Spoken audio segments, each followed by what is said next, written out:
Morning టిఫిన్‌లోకి చట్నీలేం లేనప్పుడు మనం ఇన్‌స్టంట్‌గా చేసుకునే ఈ చట్నీనైతే ట్రై చేయండి. అండ్ టేస్టీ కూడా చాలా బావుంటుంది.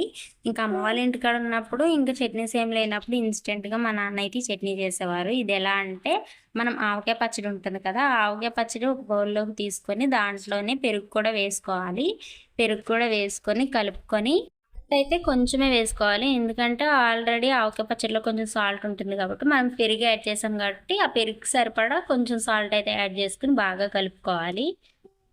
ఇలా ఇన్‌స్టంట్‌గా అయిపోతుంది. టేస్ట్ కూడా చాలా బావుంటుంది. ఆవకాయ పచ్చడి ఒక్కటే యేసుకొని తినొచ్చు. బట్ పెరుగు కూడా ఇలా కలిపి యాడ్ చేయడం వల్ల టేస్ట్ అనేది చాలా బావుంటుంది. ఒకసారి మీరు కూడా ట్రై చేయండి. ఇంకా వీడియో విషయానికొస్తే ఇదొచ్చేసి మండే మార్నింగ్ వీడియో. ఇంకా టిఫిన్ వేశాను దోసలు. ఇంకా మా హస్బెండ్ ఏమో వర్క్‌కెళ్ళిపోతాను లేట్ అయిపోతుంది. ఇప్పుడు చట్నీ ఏం చేయకంటే, ఇంకా ఇన్‌స్టంట్‌గా ఈ చట్నీ అయితే ట్రై చేశానన్నమాట. టేస్ట్ అయితే చాలా బావుంది. మీరు కూడా ఒకసారి ట్రై చేయండి. ఇంకా టిఫిన్ చేస్తుంటే షన్ను మధ్యలో వచ్చి వాడి టాలెంట్ చూపిస్తున్నాడు. డాన్స్ వేస్తున్నాడు.